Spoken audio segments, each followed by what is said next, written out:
जय श्री राम। केसरी में आपका स्वागत है। आजकल सर्दियों का मौसम है और सर्दियों के मौसम में एक और बीमारी ज़्यादा होती है, जिनके घुटनों में दर्द होता है, जोड़ों में दर्द होता है, या अचानक से बढ़ जाता है सर्दियों के कारण। तो इसके कुछ लक्षण हैं। एक तो जो है घुटनों में दर्द होने शुरू हो जाता है सर्दियों में। घुटनों के आसपास का जो एरिया है वो लाल हो जाता है। घुटनों में सूजन आ जाता है। चलने फिरने में कठिनाई होती है। ज़मीन में बैठने में दिक्कत आती है। ऐसे आलती पालती मार के बैठ नहीं सकते हैं। तो आप समझ लीजिए ये सारे लक्षण हैं, तो थोड़ा ये है आपको घुटनों की प्रॉब्लम्स है। तो क्या कारण है? एक तो कारण है कि वात रोग। ये वात जनित रोग है। जब आपके अंदर वात बढ़ता है तो घुटनों की बीमारियां होने की संभावना बढ़ती हैं। श्लेष्मा का कम हो जाता है। जो हमारे घुटनों में ग्रीस होती है वो कम हो जाती है, तो घुटनों के रोग हो सकते हैं। कार्टिलेज सूख जाती है तो घुटनों में दर्द हो सकता है। इसके अलावा मोटापा है। मोटापे के कारण भी जो है घुटनों में दर्द होता है। आयु के साथ साथ एज फैक्टर भी होता है इसमें, तो उससे भी घुटनों में दर्द हो सकता है। आपका वज़न ज़्यादा है तो घुटनों में दर्द हो सकता है। घुटनों के आसपास की मांसपेशियां अगर कमज़ोर हैं तो घुटनों में दर्द हो सकता है। मांसपेशियों में रक्त का फ्लो पूरी तरह से नहीं हो रहा है, या प्रचुर मात्रा में नहीं हो रहा है, या ऑक्सीजन प्रचुर मात्रा में नहीं पहुंच रही है ब्लड के साथ, तो आपके घुटनों में दर्द हो सकता है। ये कई कारण हैं घुटनों के दर्द के। आप जो है इस तरह दंडासन की स्थिति बनेंगे। अब जो है पहले जो है उंगलियों को इस तरह करेंगे, आगे पीछे करेंगे। पैरों की उंगलियों को इस तरह से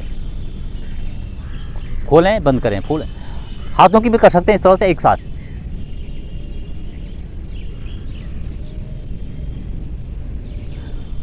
घुटना जो है बिल्कुल ज़मीन पर टच रहेगा, ऐसा नहीं करना, बिल्कुल इस तरह से टच रहेंगे और इस तरह से कम 15-20 बार करेंगे इस तरह से।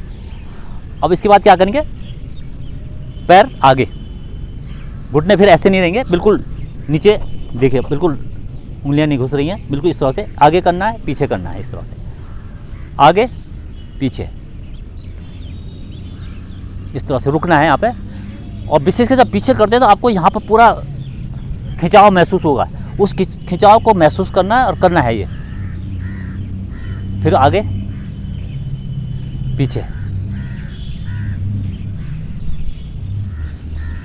इसको भी कम से कम 15 बार करें। थोड़ा अगर आप थक जाते हैं तो इस तरह से पैर फैला के थोड़ा रेस्ट कर सकते हैं, रुक सकते हैं, और फिर दोबारा इस तरह से मिला करके अब क्या करेंगे? पैरों को ले जाएंगे इस तरह से नीचे ज़मीन पर, जो है दाएं पैर की उंगली नीचे ज़मीन पर टच करती हुई। फिर ये घुटना बिल्कुल उठना नहीं है, ऐसे बिल्कुल नीचे रहेगा। फिर जो है बाएं तरफ भी जाएंगे, वैसे ही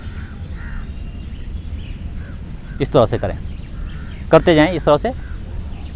और इससे और ज़्यादा लाभ के लिए क्या करेंगे? अपने तरफ करेंगे। और जब नीचे रखते हैं तो ऐसे नहीं करें, शुरू में ऐसा करेंगे, लेकिन बाद में क्या करेंगे? अपनी तरफ, पंजों का रुख अपनी ओर, इस तरह से दाएं बाएं। इसके भी 15 राउंड करेंगे, करते जाएं, दाएं भी और बाएं भी। बहुत ही अच्छा अभ्यास है ये। और कितना भी दर्द हो रहा तो इसको आप कर सकते हैं। अब क्या करेंगे? इस तरह से यहाँ पर नीचे लगाएंगे हाथ, इस तरह से ग्रिप बनाएंगे, और ये इस तरह से घुटना इधर और सीधे धीरे धीरे करेंगे। बाएं पैर का पंजा तना हुआ, देखिए सामने तना हुआ रहेगा, ऐसा नहीं, नॉर्मल नहीं, सामने तना हुआ, ये ऐसे करते जाना है। धीरे धीरे जो है करते जाना है, धीरे धीरे।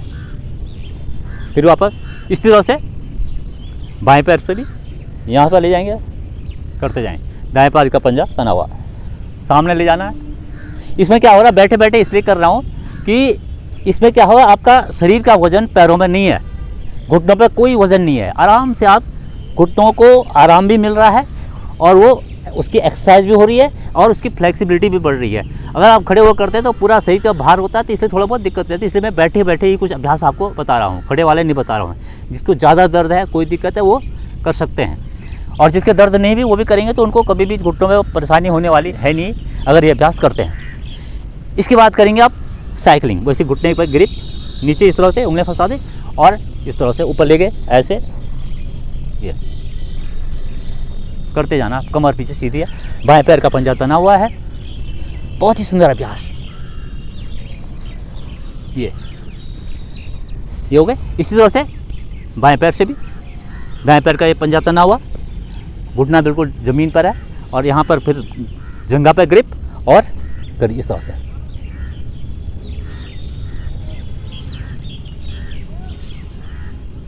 बहुत ही कोई भी कर सकता है, दर्द भी हो रहा घुटने का फिर भी कर सकता है, कोई भी मनुष्य कर सकता है, कोई भी व्यक्ति कर सकता है, किसी भी उम्र का व्यक्ति इसे कर सकता है। और एंटी क्लॉकवाइज भी इस तरह से, इसको भी 15-15 बार जो है क्लॉकवाइज और 15 बार एंटी क्लॉकवाइज।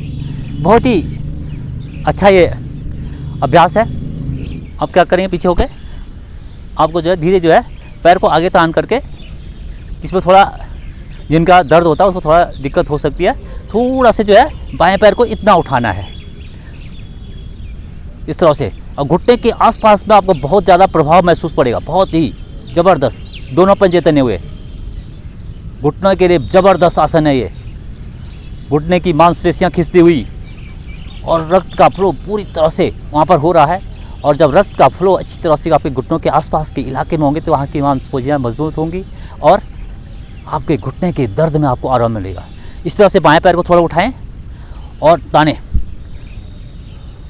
और आपको करेंगे तो महसूस होगा प्रभाव। तो शुरू में आपको अगर ज़्यादा दिक्कत होती है तो पैरों में कंपन हो सकता है, तो आपको करना है धीरे धीरे वापस। बहुत ही सुंदर अभ्यास है ये, छोटे छोटे अभ्यास में बता रहा हूँ, और किसी भी उम्र का व्यक्ति कर सकता है, और बुजुर्गों के लिए तो बहुत ही लाभदायक है ये। और जिनके घुटनों में दर्द है तो वो तो उनको तो ज़रूर ही अभ्यास करने चाहिए। इसके अलावा जो है गर्म पानी की आप इसमें थोड़ा सिकाई कर सकते हैं, या गर्म बोतल होती है उससे आप थोड़ा घुटनों की सिकाई करें। उसके बाद जो है थोड़ा तेल लगाएं, गरम तेल लगाएं, अगर उसमें अजवाइन डाल के लगाते हो तो बहुत ज़्यादा आराम पड़ेगा। एक और आसन मैं बता रहा हूँ, इस तरह से पेट के बल लेट जाएं और इस तरह से कोने का स्टैंड बनाएं।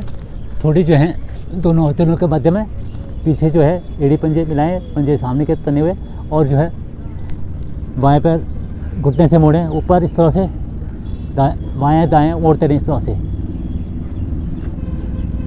लेकिन ज़्यादा दर्द होगा तो इस तरह से नहीं करना है, यहाँ तक होता तो यहीं तक करेंगे, यहीं पर करेंगे थोड़ा सा इतना, इस तरह से, इस पैर से भी इतना ही, यहाँ पर थोड़ा, मतलब आपको जहाँ पर आपको दर्द ज़्यादा होता है वहीं तक ही जाना है, यहाँ तक इस तरह से। धीरे धीरे आप यहाँ तक जाओगे, आप प्रैक्टिस करते रहोगे तो, और जब आपको पूर्ण तरह से फिट हो जाएगा तो इस तरह से आपके एड़ियाँ जो है आपके नितंबों से टच होती हुई इस तरह से। लेकिन पहले दिन से ही आप इस तरह से नहीं सोचना है कि आपने इस तरह से यहाँ तक लगाना है, ये नहीं करना बिल्कुल। इतना हो रहा था यहीं तक करेंगे, बस इतना ही करें, बस इतना। फिर आपका यहाँ तक होता तो यहाँ तक जाएँ, यहाँ तक, और फिर जहाँ तक मतलब वहाँ आपके, मैं बार बार बताता रहता हूँ कि आप अपने डॉक्टर सबसे बड़े खुद होते हैं, खुद के आपको पता होता है कहाँ तक जाने में हमें दर्द हो रहा है, कहाँ तक हम आराम से कर सकते हैं, कितना एफर्ट कर सकते हैं, उसका विशेष आपको ध्यान रखना चाहिए। उसके हिसाब से भी अभ्यास करेंगे तो आपको ज़्यादा लाभ मिलेगा, क्योंकि अतिरिक्त करोगे तो जो है वो अपने शरीर के साथ हिंसा हो जाएगी और ज़्यादा उसे आपको दर्द या दिक्कतें बढ़ सकती हैं। इसका थोड़ा ध्यान आपको रखना चाहिए। बहुत ही लाभदायक एक्सरसाइज हैं, छोटी मोटी हैं, बहुत ज़्यादा एफर्ट्स नहीं करना पड़ता है, बैठे बैठे घर में ही अपने बिस्तर में बैठ के इन अभ्यासों को किया जा सकता है। और घुटनों से जो प्रॉब्लम्स होती है, घुटनों के जो दर्द हैं, उससे आप बच सकते हैं। और एक और बात मैं बताऊंगा कि ये घुटने का और जोड़ों का जो रोग है वो बात जनित रोग है।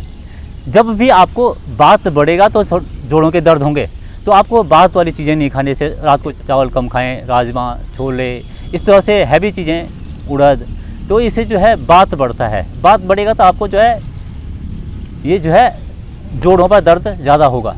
इसलिए ध्यान रखें, खाने पीने का थोड़ा सुंदर और सुपाच्य भोजन करें, गरिष्ठ भोजन न करें जिससे आपको घुटनों में दर्द हो। ये मेरा एक छोटा सा प्रयास था घुटनों के दर्द के लिए।